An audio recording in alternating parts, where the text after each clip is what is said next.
Oi gente, tudo bem com vocês? Eu sou a Nini e essa é a terceira atualização da Maratona Literária de Inverno e depois da enquete que eu fiz hoje de manhã lá nas redes sociais, aproveitem e sigam por lá, a gente vai conversar sobre Escuridão Total Sem Estrelas do Stephen King.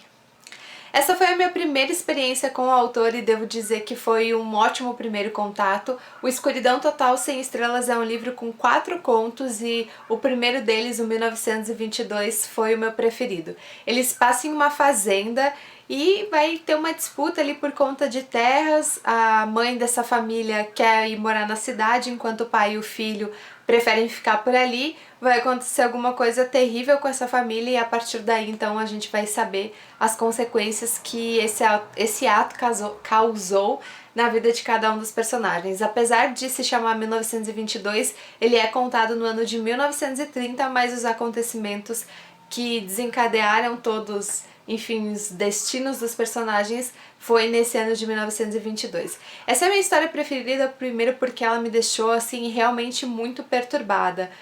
Eu adoro esse cenário de fazenda e apesar de já ter assistido filmes e até Supernatural mesmo, tem vários episódios que se passam em cenários semelhantes, eu nunca tinha lido uma história de terror.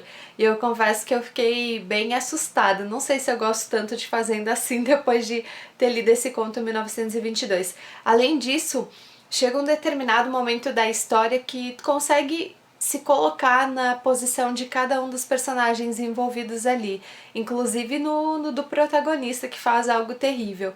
Mas ele é um conto que fala principalmente de assombração e todos os contos desse livro têm aquele aspecto do verdadeiro eu, né? Quem as pessoas aparentam ser e quem elas são de verdade. Então cada uma das histórias vai mostrar um perfil diferente dentro desse tema. O 1922 foi o meu conto favorito e só por ele eu já recomendaria esse livro.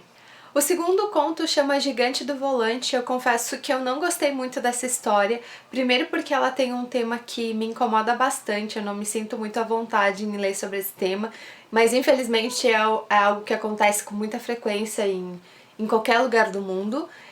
Mas ele tem um aspecto interessante, que é a virada da vida da personagem depois que acontece esse fato grave na vida dela. Não quero contar o que é, né, porque senão vai entregar boa parte do que os contos tratam, mas o Gigante do Volante também tem duas questões aí, né, o que a pessoa era e o que ela se torna depois de um fato traumático e marcante, e também uma questão ali de identidade, de família. Então ele tem dois aspectos bem interessantes para se acompanhar, embora eu não tenha gostado do tema principal dele, porque como eu já disse, é algo que me deixa um pouco incomodada.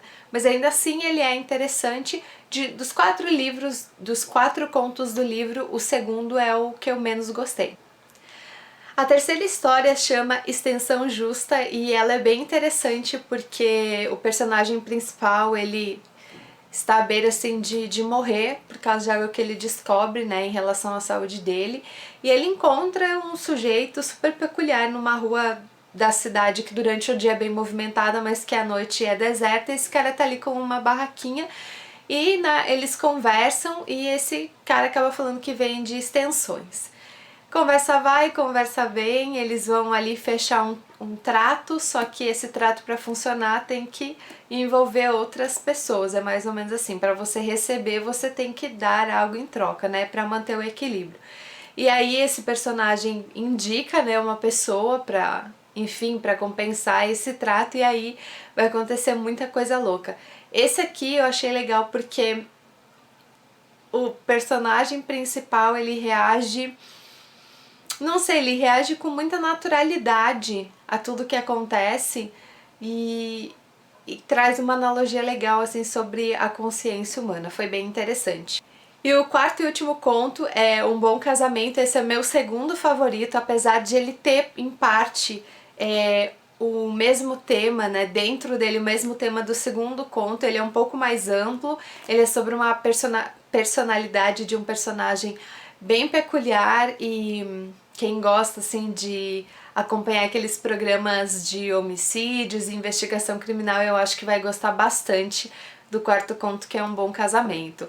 E também fala sobre um personagem que tem uma vida que aparentemente ela é perfeita, mas que não é bem assim, né? Tem segredos macabros ali, quando um envolvido da família descobre, fica impossível continuar vivendo naquele ambiente, aí vai ter consequências também depois dessa descoberta. Na verdade, o conto todo ele se desenvolve a partir de uma descoberta e é o meu segundo favorito depois de 1922.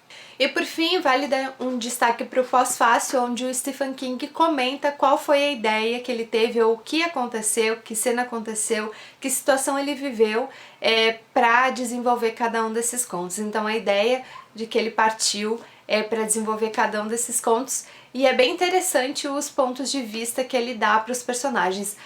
Eu fiquei muito contente com a minha primeira experiência com esse autor, né, com Stephen King, primeiro porque ele é muito adorado pela maioria de vocês que já leu algo dele, e segundo porque uma característica que eu adorei e que acontece principalmente na primeira história, que é 1922, ele não só consegue ambientar muito bem, quer dizer, para o leitor conseguir imaginar todo aquele cenário, como eu me senti presente dentro da história, como se eu estivesse lá na fazenda acompanhando tudo, sabe, de perto, como se fosse um observador de toda aquela situação.